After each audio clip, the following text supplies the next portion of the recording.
All right. Good afternoon, good evening, everyone. It's indeed our pleasure to welcome you all for this webinar on decoding the advent of foreign universities in India. As some of you are aware, the University Grants Commission has released a set of draft rules to facilitate foreign universities setting up campuses in India. While the announced measures appears consistent with the broader aim of while the measures announced appear consistent with the broader aim of the National Education Policy 2020, according to UGC, foreign universities will now be allowed to set up the campuses in India, decide their admission processes, fee structures, and will also be able to repatriate funds to their parent campuses. The rationale seems to discourage the students from going abroad to study and seek quality education in India through the support of foreign higher education institution, also known as FHEIs, while allowing the latter to earn and repatriate profits to their home companies or campuses. A key question worth asking here is, will Ivy League institutions like Harvard, Yale, and Princeton and Oxford be actually incentivized by the announcement and set up campus offshoots in India or not? One could always ask, and must also ask, why some of these institutions haven't come or gone to other countries already. To discuss this today, we have esteemed panelists who would like to share their views. And by the end of the conversation, I hope we would have decoded the advent of foreign universities in India. On the panel, we have Ms. Meeta Sengupta, who is FRSA Salberg Fellow, Mr. Sharat Chandar, Head of Public Policy at Coursera, also visiting faculty at IIMA Ahmedabad, Mr. Akhilesh Tilotia, Alumni Coordinator for IIMA Public Policy Special Interest Group, and Professor Anish Sugatan, who will be moderating this session, who is a faculty in the strategy area. We have about 45 minutes for this conversation, and we'll open it up for Q&A by the end of it. Over to you, Professor Sugatan. Thank you so much, Gopal, for the generous introduction. Generous and short and sweet introduction. A very good evening to all of you, and thank you so much to the esteemed panelists who, despite their very busy schedules, have accepted IIMA's invitation, and they are here to share their experience and knowledge in this field. The way I would like to sort of think of this next 45 minutes is that in the audience we have a huge diversity of interest. People are coming from different walks of life. Generally, people are knowledgeable in the audience about what is going on. There is a lot of curiosity about what this new bill is all about. How is it going to affect the student community? How is it going to affect the parents? How is it going to affect the education ecosystem in the country, higher education ecosystem in the country, and in general about the policy landscape around education? So the way we would sort of go ahead and have this conversation is that I would like to cover three broad pieces of this policy, taking into account the interest of the audience that I just mentioned about.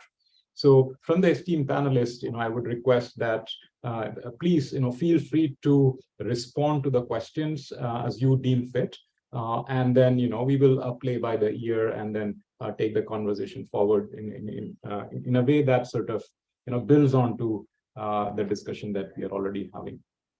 So to start with, I will simply build on what Gopal was talking about, the outflow of foreign exchange. So there is a lot of numbers that are floating around. If you just Google it, starts with 5 billion to 80 billion to 100 billion plus, and somewhere I also heard quoting that a newspaper quoting that the total foreign exchange outflow, which goes for higher education from India, is somewhat equal to the inflow of NRI remittances. So that's a fairly sizable number, no matter what the veracity or the exact decimal point number is there. So that sort of brings us to this question of what is the background of this bill? Is it a bureaucratic knee-jerk reaction to the realization that there is a huge outflow of foreign exchange that's going from India? Or is it a well thought out piece of legislation, not a legislation, a piece of policy that is there to encourage and structurally develop the higher education system, fill in the gaps, add strengths where there are weaknesses, and give greater opportunities to students and parents in the country. So that's my one first sort of starting question. What is the background? Why does this bill right now, does it have a precedence? Over to you, Meeta, Sharat, or Akhilesh, whoever would like to respond first. That calls for a minute of silence while we negotiate between ourselves. May I start, and then I'll probably come back in a couple of minutes? Because you referred to the history of foreign universities coming into India, and I think my white hair claims that I've been listening to some of these stories. I've been part of some of these stories for a while. Foreign universities coming into India, the story has been around for at least a decade now. And for many of us, this emerged from roundtables, it emerged from discussions, it emerged from the concern about the foreign exchange outflow, of course, but also it was about, at one point of time, research collaborations in India were very, very difficult for Indian professors, departments to access. Funding seemed to be available in multiples in foreign universities, whereas here we had the capacity, but we did not have the funding. So collaboration, and beyond collaboration, what? It was the original question through the 80s and 90s of the previous century even. But then came liberalization. And I remember, and because I personally was a part of that story, I was sitting at the London Business School and the ISB was being discussed. And the ISB was effectively designed to be a foreign university in India that is owned by Indians, but that is manned by international faculty. So we were talking at that time, we were talking about the network impact. We were talking about case studies where Indian businesses were able to access, provide knowledge, share knowledge, but also access the high table of boards and businesses in other countries. It was part of the economic growth story. And just as other industries, for example, the car industry was seeking technology transfer from abroad, this seemed to be another industry that would logically seek technology transfer, seek greater interaction, and seek greater benefit to the people. Now, over the years, what tended to happen was this went up and down in sort of almost like a sine curve, because obviously this is not such an easy arena. Building a university or inviting a foreign university to India is not that easy. The ISB experience and then subsequently the Ashoka experience has taught us, and experiences in many other universities, bringing foreign faculty into India, creating university ecosystems for them to stay. So many things come in the way. Funding comes in the way, regulations come in the way. And so what has happened over the past few years is that two things were recognized. One, whenever people went up to the government with a pitch saying, this has foreign exchange impact, they got traction, got attention.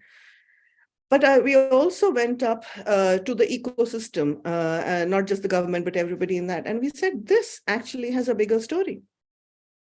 Because in India, universities are still, let's say, 40, 50, 60 years old.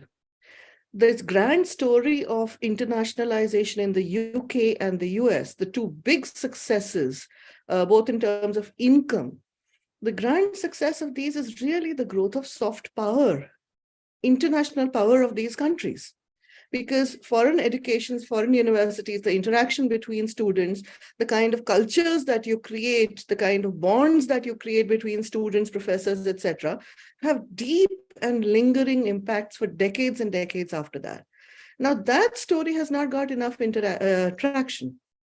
We also have a third big picture thing over here, the demographic bulge. So these second two things, these are things that we tend not to talk about so much. India is actually in the middle of a demographic bulge. We need a solution that brings capacity to the country at least for a decade and a half. But after this decade and a half, we may or may not need this as part of the solution. So the plug and play part of foreign universities is an interesting thing to play with.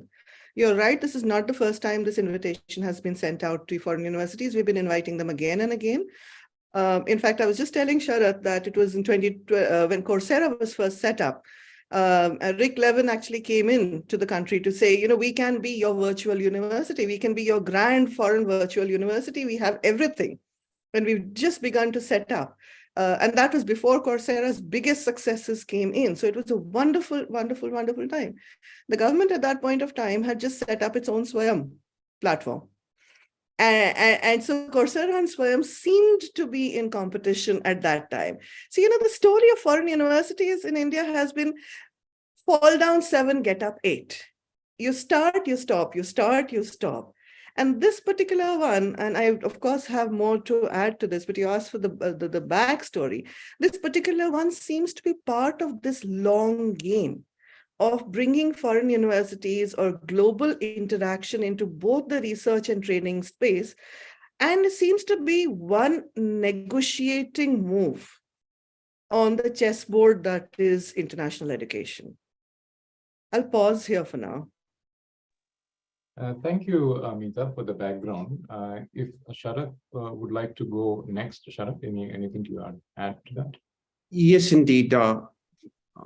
Good afternoon, and thank you for this opportunity. And I completely agree with a lot of what Meeta said, and especially on the timing bit of it. I think to add to the broad historical context that Meeta has given, let me add some more recent context to that excellent perspective.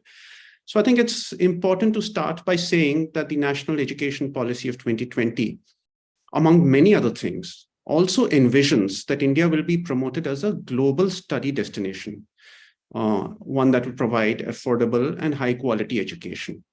So there has been indeed that sense of expectation about India as a destination to establish campuses and even for investment in the higher education sector. Now, this particular draft regulation on foreign higher education institutions should be seen, I think, in the context of a series of steps that regulators have been undertaking in the last 2 to 3 years. For instance, there was a regulation that came out some time ago on twinning, dual and joint degree regulations, which was a step towards that interaction with foreign universities. Then there is also a plan in the works, of course, to allow Indian higher education institutions to set up campuses abroad. So internationalization, even in the sense of India's top universities going ahead and setting up these campuses outside India. And then I think very importantly, coming to brass tacks, coming to how this will work on the ground, I think a very important piece of work is the National Credit Framework, which is now in the works and about to be implemented, because this not only does it integrate education and skills, it is also transformative in its potential impact on creditizing different kinds of learnings, including skills that industry can teach. So you have the twinning and joint degrees, you have the plan to send Indian campuses abroad, you have the credit framework, which can integrate various kinds and dimensions of learnings, including skills that industry can bring in. And then you add to that this last element, which is foreign universities also coming to India. Now, what exactly can these foreign university campuses do in India? What can they do in India? What can they do for India is the next question to answer. Now, at a very fundamental level, I think we can say that they'll do 3 things. One is, of course, they expand the basket of choices. So they provide wider educational choices for the students. Then perhaps in a very broad sense, we may say it's additional exposure to innovative pedagogical approaches. And then, of course, there is also, as Meeta was alluding to, the potential for collaboration among Indian universities and world-class institutions, or among various world-class institutions, with India becoming a catalyst. Also, in the given case, if you look at the letter of the regulation, there is a benchmark that only the top 500 foreign universities in various rankings, as the UGC may decide, have this option now to come to India. So that, I would say, is a good way to ensure quality. And to create those quality benchmarks in turn, I think for Indian universities as well, So as in, foster healthy competition among Indian HEIs to better their standards as well. Another benefit I see, of course, is that some of the top-ranked Indian institutions, or the institutes of eminence, as we might call them, can also join hands with these foreign HEIs to become potential partners in research collaborations in cutting-edge areas. And I think that was something that Meeta alluded to. I'll also agree entirely with her when she talked about the demographic bulge and the particular point at which we are in that journey. Because I think today is the time when, if the numbers are right, and there could be many numbers or many estimates, of course, but I believe about 4 lakh students head overseas every year. And these regulations open up a different set of options for them. Now, obviously, there are many different motivations to go and study abroad, but for some, even if they do not particularly wish to immigrate, FHEIs can offer these opportunities to study in India as well. So at a very basic level, we're looking at potentially a win-win this time, because these foreign universities get the numbers and the scale in India, and the Indian students get some more options for access to high quality education. Finally, I hope I'm still audible. You're good. Yes, you are. Yeah. Yeah. So as I was saying, at a very basic level, this constitutes a win-win, because these foreign universities get the numbers and the scale, and the Indian students get some more options for access to high quality education. And incidentally, the last bit that I want to touch upon is that, India has always been this destination for the entire global South to study. And that story had somewhat perhaps got dimmed in recent decades.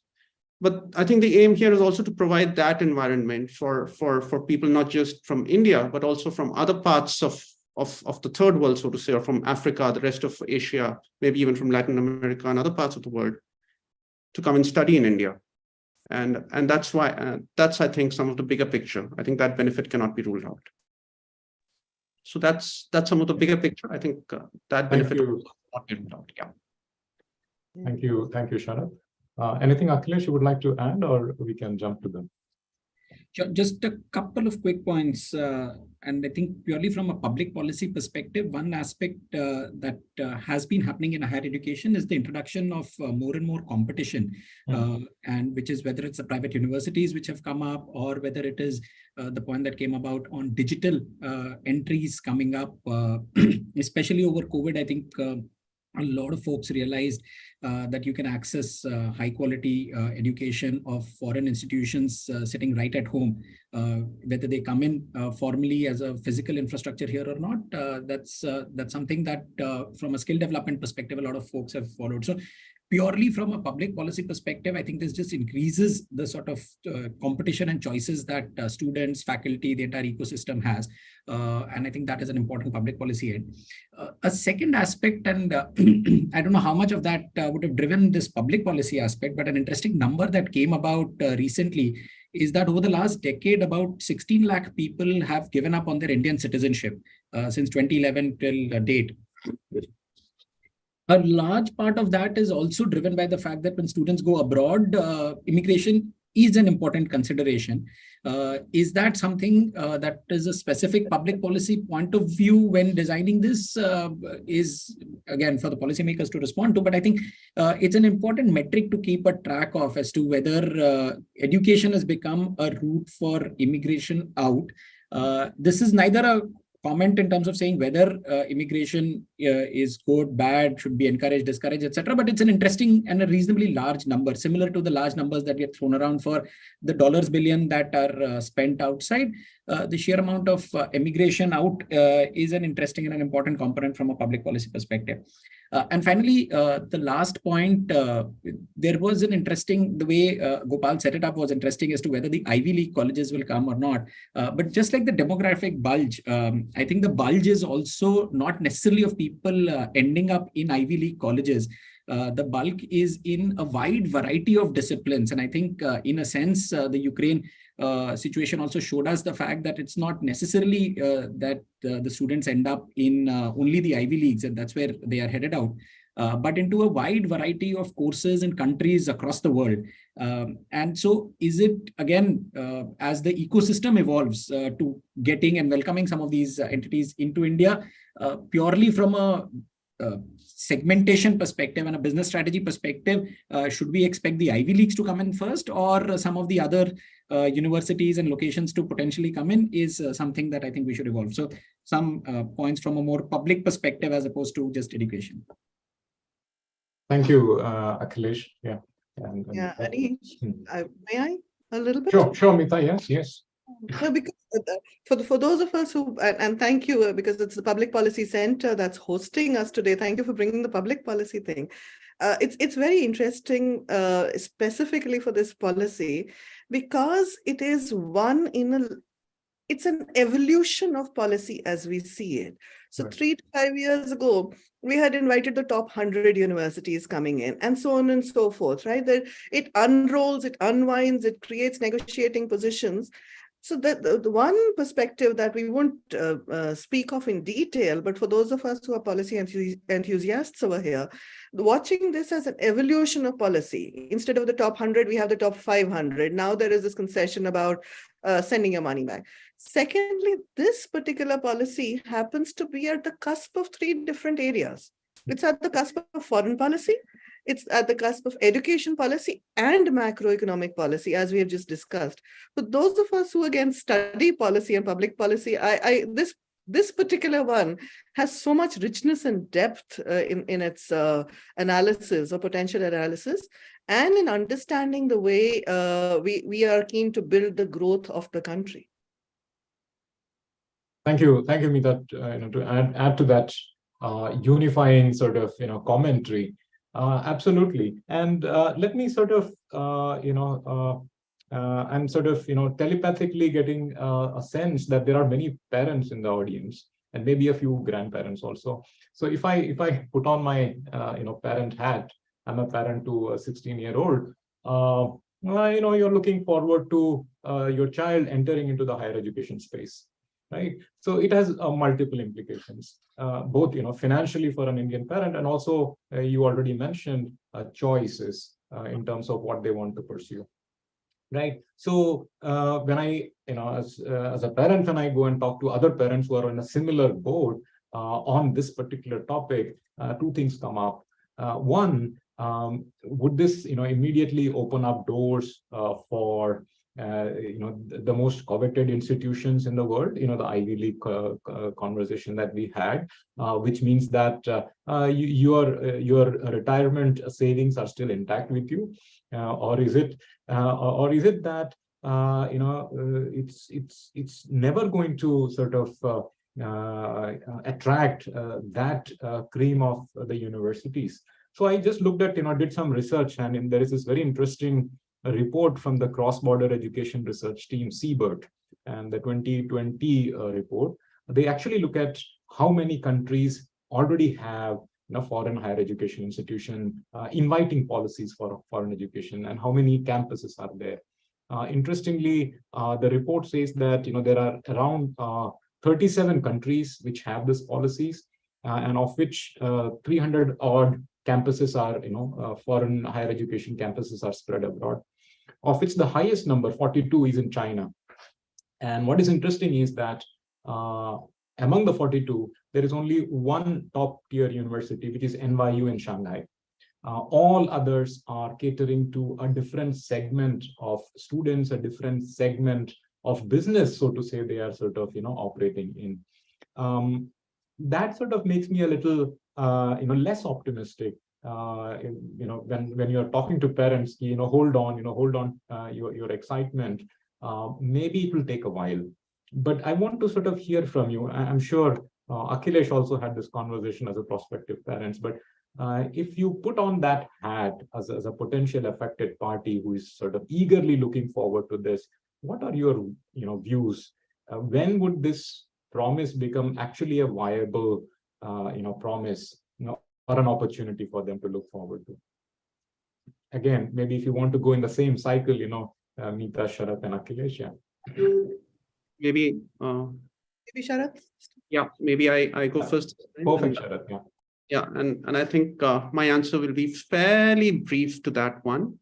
I think the policy is still in the draft stage. It's not even a final regulation yet. There are still comments that are being sought And perhaps very soon we'll have the final set of comments and then a final regulation. But in a nutshell, I think we have to wait and watch. It's too early for us to say by when this will have a visible impact on the ground. Also, while we may have a very good policy, I think each university has its own decision to make as well. Each among those top 500 universities has its own decision to make as well. But if we do get some foreign campuses operational in India in a reasonable amount of time, it provides a little wider basket of options to students, and a section of students who currently are looking to study abroad in very generic terms might look at those options. The cost of studying in these universities will definitely be far lower than the cost of studying abroad. I think that's built into the way the regulation is written very, very clearly. And of course, there's also the hope that these foreign universities will bring the same benchmarks of quality that they have in their home campuses to the Indian campuses as well. So good quality at a more affordable price is definitely a promise, with whatever a number of campuses become operational in reasonable amount of time. Now, this doesn't mean that we don't already have good quality HEIs. We definitely do, but it's just deepening that parameter a little bit. But in a nutshell, to answer your question, I think it's still a wait and watch. So again, this is not the first time we have invited these universities. We did invite the top 100 before, and we have had very little progress with the top 100. In fact, as some professors who belong to these Ivy Leagues and the Oxfords and Cambridges said, we never have campuses. Oxford and Cambridge just doesn't do campuses abroad. That's not part of the way we operate. We bring people in. They're not going to change just because we've invited us. And the fact that much of the press has been talking about the Ivy Leagues coming in, the Harvards coming in, I think in a way is, let's say, getting a little bit too happy way before the fact, because even this draft policy clearly, by extending it to the 400, 500s, is acknowledging that even in the past few years, even before this policy has been implemented, all the collaborations have been in the space of the lower ranked universities. In fact, our biggest successes in collaborations, I mean, we don't have a policy, for example, for foreign degrees to be accepted in India or Indian to be there. Fine, they just give dual degrees. You carry 2 certificates, right? You always have a jugaad way around it. You have had, the success has been with community colleges. Wellington, for example, has been, and it's announcing another big move recently, I mean, in the next year or two, but they've been in India again for over a decade. The sheer numbers of students that have engaged with community colleges from the UK, from the lower league colleges in other countries, is actually a demonstration of success and creating opportunity for students, not exactly the way this version of the policy envisages, but definitely there is that increase in access to higher education that has already been implemented in some ways. In research, thankfully, we have been able to, our IIT centers, etc. Our collaborations in research have been with the higher order colleges.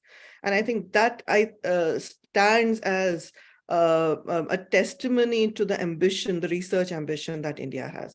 But this current policy is talking about students, it's talking about not just research students, it's talking about everyday students. So the one thing we really do want as parents, of course, is that at least the living costs, which are about half the cost, 40, 50 lakhs a year, at least those costs are mitigated by keeping our students at home, our children at home. Post-COVID, we've also seen that many parents don't want to send their children abroad so soon for undergrad. Many parents have turned around, and parent associations have turned around and said, we'll send them abroad for their master's and their PhD. They will have to do a master's. And this is interesting because the master's as a degree is being wiped out in many countries. But Indian parents are saying, this is when we will send our children. They're just too young over here. Culturally also, we happen to be, we like to keep our children close to us. So finding these intermediate solutions, hybrid solutions of 2 years here and 2 years there, finding multiple innovations within this space is possibly the way ahead. It is about costs for us, but it is also about the way we bring up our children. the way we interact and look after the intellectual growth of our children, not just the personal growth. Also their ability to actually handle life on their own. We totally do not trust our 17, 18-year-olds to be able to manage on their own. And that's growing up for us parents. We are just not ready to grow up. We are not ready to let go so soon. And in that sense, foreign universities coming in come as a bit of an emotional relief for us as well. On the education and technical education side of it, Sharath, I think you were absolutely wonderful with that when you talked about the increased basket of courses. You talked about the increased type of teaching, the type of pedagogy that we are hoping to make sure that our students get access to. But also you talked about, and this is where I think it might be a bit ambitious, the type of campus interactions that our students would have when they are abroad. I'm not totally convinced that culturally we can have exactly that kind of an experience, the kind of freedom, the kind of ability to make mistakes, and also the responsibility to make mistakes and pick yourself up again. I'm not wholly convinced that this will happen in the next few years. But as I said, this is the long game. Building this capacity from the soft infrastructure point of view, even having the faculty for these universities to be embedded and to deliver achievement and attainment is a 7 to 10 year exercise easily, in my estimation. And I think we will reach that lovely space where our students are able to have the best of both worlds by doing some part of their education here or there, or their thing. I see this as a medium term 5 to 7 year game. So yes, those of us who have kids who are seeking admission in the next 2 to 3 years, we may not have saved our money just yet. But later on, sure. Thank you, Meeta. Akhilesh, yes. Yeah. So all important points about the global network and the linkages to research and professors. I think a very important element is also the employer linkage that eventually the higher education provides. And many of us are alum from IIMA. And one of the key reasons for ending up in a institution like IIMA is the strong employer linkage, the sort of break that it can give you in a life when you enter as a student into some of these colleges. And I think from a parent perspective, while cost is a very, very important factor, and the fact that the emotional connect of having the kid around you, etc., is important, one is also trying to see whether the options of what the child can get into post the education is also a very important element. This is irrespective of whether immigration is an important consideration for the parent or not, or for the child or not. The sheer sort of employers who are willing to come to such campuses and such locations and then recruit students from there is going to be important. And in that sense, again, going back to the segmentation point and the point, Sharath, and you mentioned about what has succeeded in India is employers who are willing to hire students from some of these universities or colleges that have come into India. And they need not necessarily be only in the, again, the MBA in the traditional sense that we think about it, right? And the higher education. So building that employer linkage is also going to take a significant amount of time. So to the point, Meeta, that you mentioned, ain't happening for parents whose children are going to go abroad in the next few years. But over time, if either the joint courses or individual campuses here can begin to demonstrate that employer connect, I think people will be willing to also pay costs which are higher if the expectation of revenue, if you will, and I'm being very unemotional and financial about education here, is higher. And that linkage will take its own time and will start to happen in segments where maybe you can do some courses which are shorter term. You can see that sort of change taking place either in your career, which could be mid-career, which could be specialized skills, etc. So some of those aspects need to be thought through also. So just wanted to put that perspective here. Thank you, Akhilesh. And I would build on that. The unemotional part of it. The return on investment part of it. In fact, recently I happened to visit one of these education exhibitions where higher education representatives come to India and kind of do their sales pitch to the Indian community.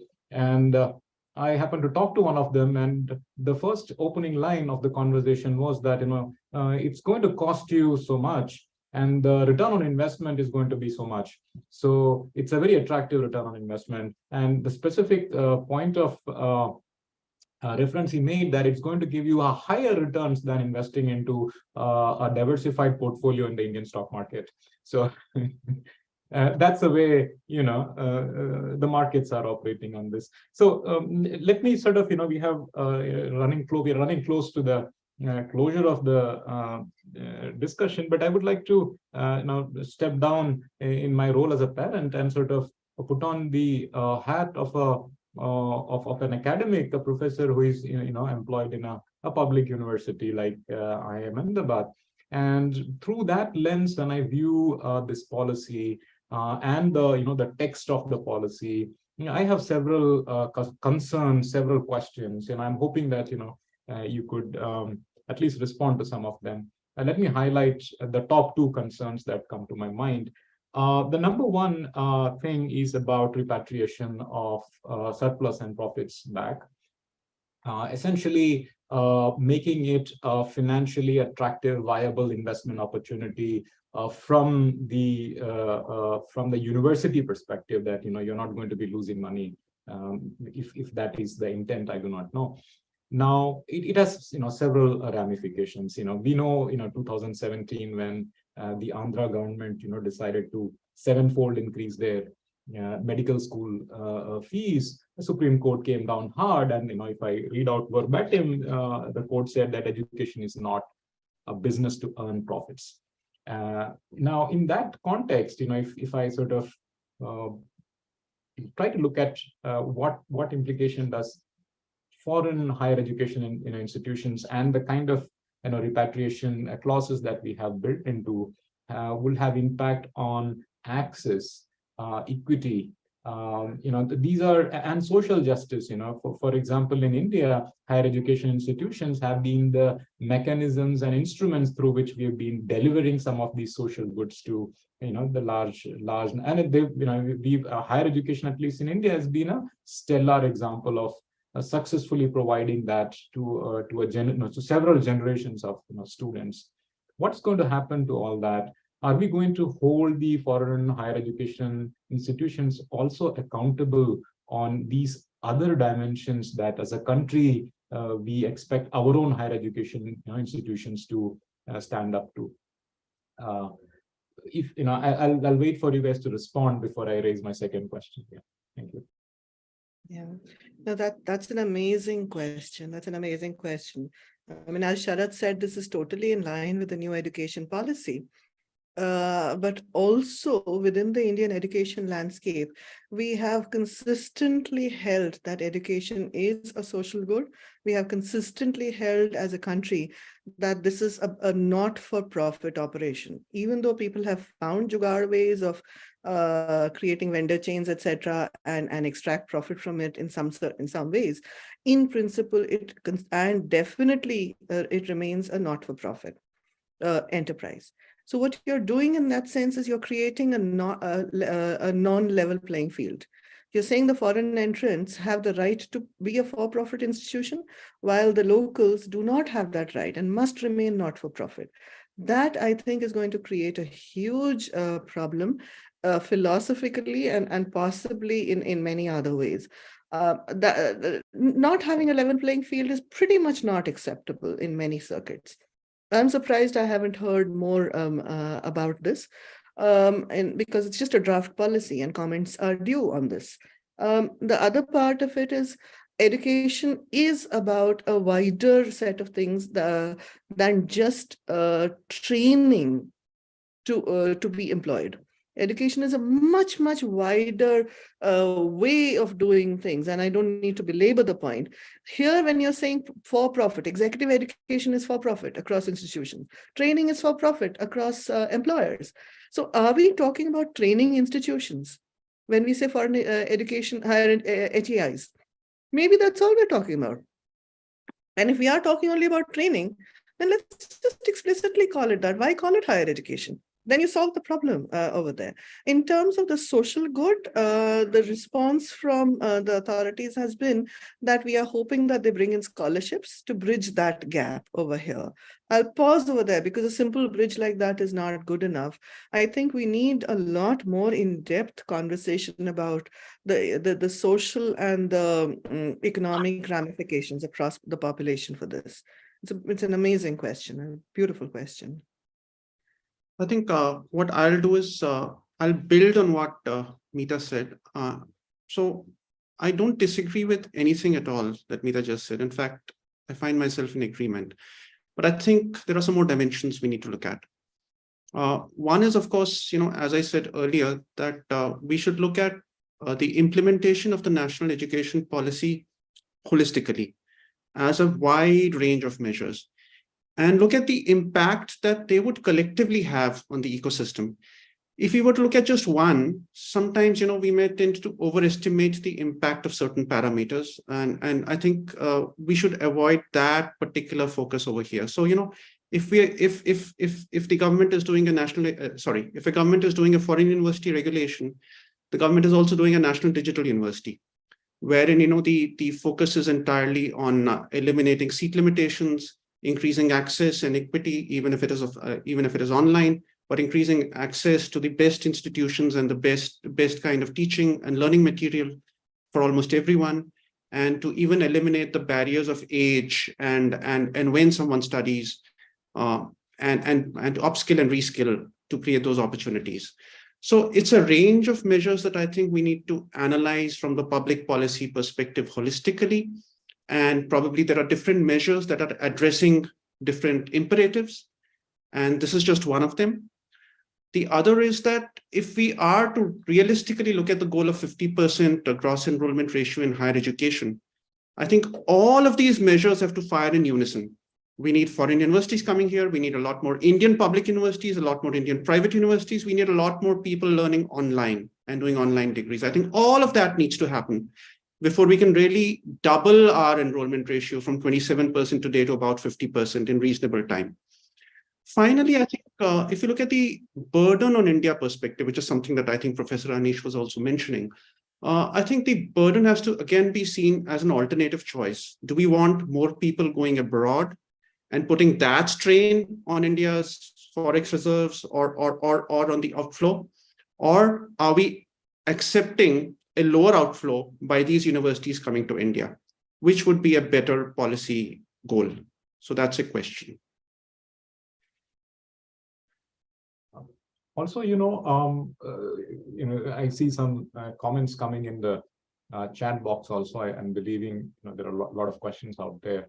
I think there also needs to be clarity on who is the target audience. Like Meeta just hinted about it. Is it about executive training? When we say higher education, is it about the undergrads, the 4-year undergrad degree that we're talking about, or is it the master's, or is it the PhD? I mean, and in the presence, in today's world, when you're talking about digital technologies, what is the mode and pedagogical? What is the need of a physical? What need does a physical presence serve in the country? So that's kind of further complicates this question of what is it that is of value to students. One interesting survey, for example, asks foreign students who are looking at foreign universities, like what are the number 1, 2, 3 reasons why you want to go abroad? And the number 1 reason is a ticket to emigration and higher income opportunities, right? And the second is experiencing a different culture, staying there. Many of them want to be independent, so Meeta, despite the fact that parents don't want them to go, maybe that just accentuates the children's desire to sort of fly away. That's the second most important reason why people go. And both of these won't be sort of fulfilled if we go ahead with the foreign university. I mean, that category won't be fulfilled. Nonetheless, as we are coming close to the closure of this discussion, I think it will be very unfair if you don't leave sufficient time for the audience questions to be addressed. So I would take a pause and I would hand over the mic to Gopal. Gopal, would you be able to please Sure, moderate? sure. Before the questions that the audience have sent, I had one question for probably Meeta and Sharath. I think we covered it broadly, but one of the thoughts that I had as I was listening into you was the relevance in terms of timing. On one hand, we are seeing that there is a big debate about the master's program across all the fields and verticals and its relevance in future times. Like 10 years from now, maybe there will be a one-year program, or there may be a certification or a hybrid model of master's education. And on the other hand, we are talking about a policy that will come which will enable foreign universities to set it up. Is the timing right? Because some of these are going to take at least about 5 to 7 to 10 years to materialize. Would we still have the demographic dividend that we talk about? How does that look like? Any thoughts on that? I think the timing actually is excellent. Okay. As I said, because this is a journey. If we could have done this a little bit faster, if we could have had this extra capacity, which is now being brought in both, as Sharath pointed out, by the digital university and foreign universities.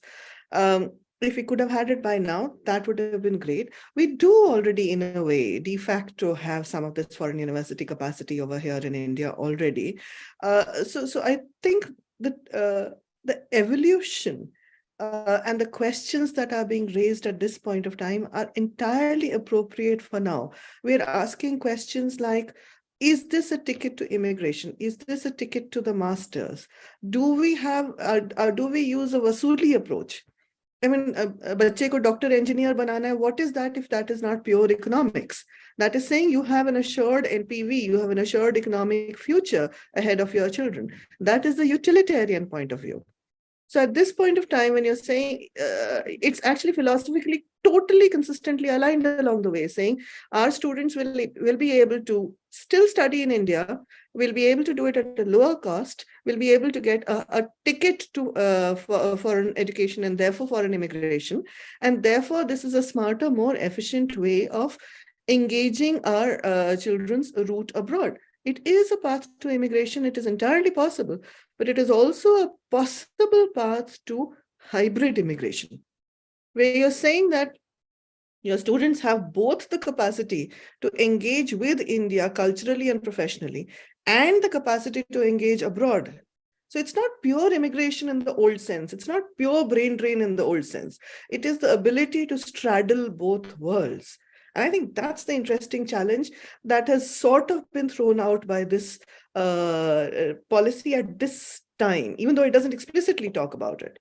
But the in-depth conversation has to talk about the multiple innovations that we will be able to create along the way. Yeah, I think I completely agree. The timing couldn't have been better. If they had already been set up, it would have been great. But having said that, the timing couldn't be better. And I just hope that we're able to move forward in the process and actually have campuses set up here sooner rather than later. Sure. Thank you so much, both of you.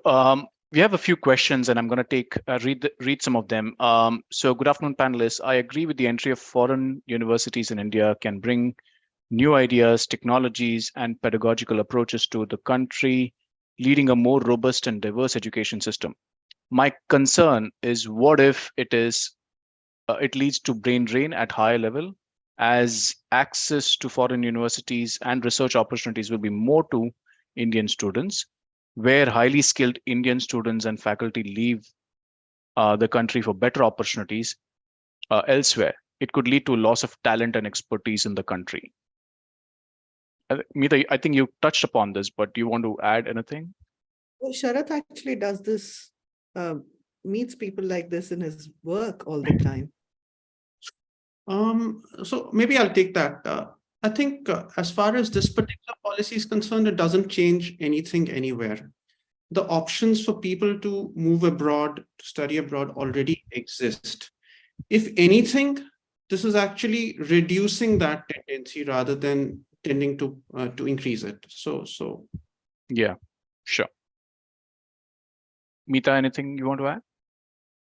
I think, as I said, the hybrid immigration, the going away, coming back, Is going to interaction be the new is future. where I see it going. You spend 10 years abroad, you come back for 10, 15 years, you do 1 or 2 years, then you come back and say, nah, India is much more comfortable.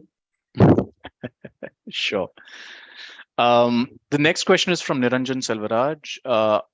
Our HEIs, apart from a few well-known institutions and masters or PhD programs, are not great. Will bringing foreign universities help us bridge this gap? I think any interaction, I referred to in the beginning of this, I talked about the car industry. Any interaction with bringing in international standards, wider standards, increased competition, ideally is supposed to improve standards. We do have challenges in the higher education sector, especially in the PhD domain. And I think being able to access international faculty with greater ease, especially for the PhD as your second, third advisor, etc. Bringing those networks, linkages closer home is definitely a wonderful way of upping the standards of a PhD, specifically in answer to this. All right, thank you. Which probably does have a point of view on this as well. No, of course. That's actually one of our USPs as faculties to build up these networks, and people who can bring this network are considered to be more valuable to the student community and add more value. So definitely that is there. Right. And even on the immigration, one thing which recently caught my attention was when people were surveying immigrants, especially working class immigrants in the UK and Italy. One predominant thing that came up was that they are immigrating because there are no other options legally for them to earn a decent living and come back. If that option is available, they would like to go there, as better economic opportunities, earn good income, and then would like to come back. That seems to be the desire, but given the existing, immigration structures and policies, the only option you have is to sort of, somehow end up landing out there, because there is no other way you can, stay and work for a longer period of time. So, yeah, I think it's many things are intertwined in there. Like Meeta said, it's public policy and foreign policy. Yes, foreign policy together. Yeah. Thank you, Professor Sukhathan. The next question is from Mr. Vardarajan. There are entry barriers now for the Indian students going abroad for higher education, which is visa cost, acceptance of Indian certificates, etc. The present system favors those coming from well-off families, and bottom half don't get a chance to access higher education standards of foreign universities. Would this change given the new approach and new policy that is going to come? I'm guessing the answer to that is yes. I think what we are hoping it does. Right now, it is very true. The richer people have it easier. It's not that scholarships don't exist. Yeah. Most great universities, and I remember this of Ahmedabad as well, we operate on the principle that nobody will be left short if they are capable but have no money. In fact, that is what defines a great university in my book. That even if you are poor, if you are competent and you have the desire to learn, you will be given a chance. We'll figure out a way. We'll figure out the funding. That's greatness in my book. Here, what we don't have is information. We have information asymmetry or courage asymmetry. That even if you're poor, just go, try, apply, give it a chance. Make it happen for yourself. And I think that in a way is upon all of us to go out and say, everybody can try this. The foreign university thing, we are hoping they bring in the same values and principles and give scholarships as well as they do in their own home campuses. Yeah, I think I'm just guessing this. I think the question would have been from a perspective of would they charge the same fees that they would have in the home country, and which will still make it unaffordable for people to learn. Moving on to the next question. I think, yes. Yes.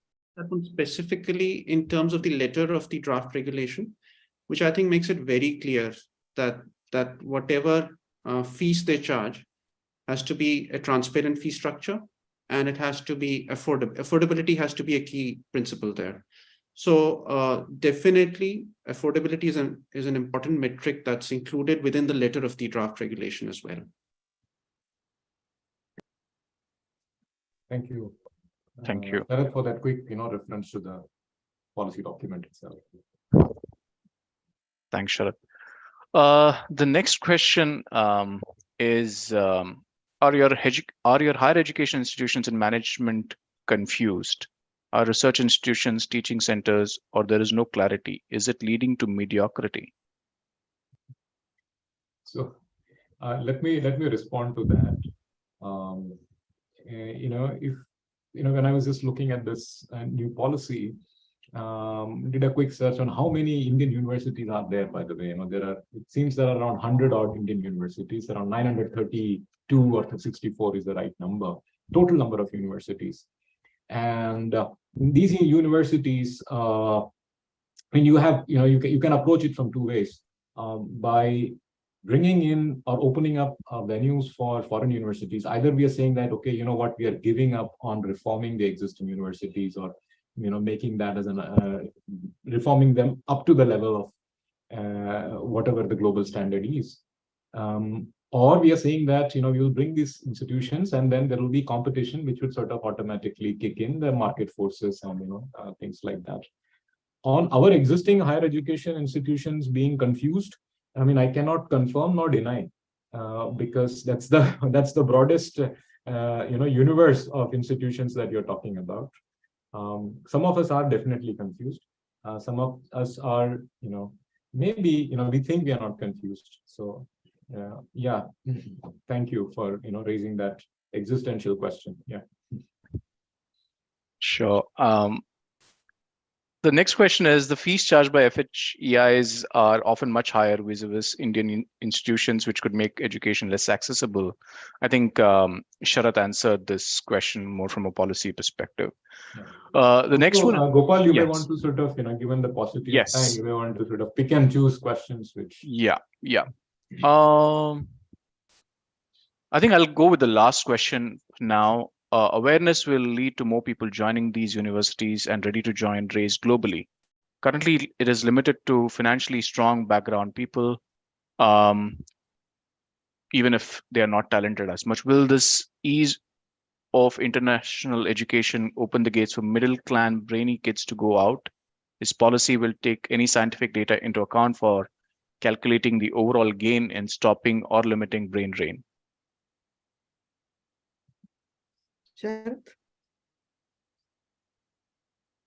Sharath, any thoughts? Yeah. I have more or less covered this question. But yes, I think the answer to that is that it does give an option to some students who are not particularly keen to immigrate in the long term, especially that set of students, to study in India and earn a degree from a foreign university. So if learning or having a degree from a foreign university is an objective, and it's a legitimate objective for some, I think that's a problem that this is going to solve. We can say that for sure. Awesome. So, yes, Smita. I think the intent is to bring higher standards to people who have not been able to afford the higher standards yet. That's it. What they do with how wonderful they become is entirely up to them. Okay. Thank you so much, everyone. Professor Sugatan, any last thoughts, comments from you? No, I'm reading more comments, and there is this one comment on IIMA, which I cannot stop myself from responding to, is that IIMA is not a university. Well, post the IIMA Act, IIMA is an institution of national importance set up by an act of parliament, and because we have degree granting rights now, so essentially a deemed university in that sense. So a quick response to that. Otherwise, hearty thank you to all of you, the panelists, and definitely all the all the audience out there, who have taken this fine afternoon to come and sit in front of a computer when webinars have become like the most boring thing that you want to avoid. So thank you so much, everyone in the audience, for coming. I hope that the conversation was helpful and would have addressed some of the concerns. I believe the School of Public Policy at IIMA is planning a series on this topic, which would cover different aspects of this conversation and greater depth. So we look forward to that series. Thank you so much once again, all of you. Thank you. Thank you very much, everyone. Looking forward to see you all. Thank you. Take care. Bye for now.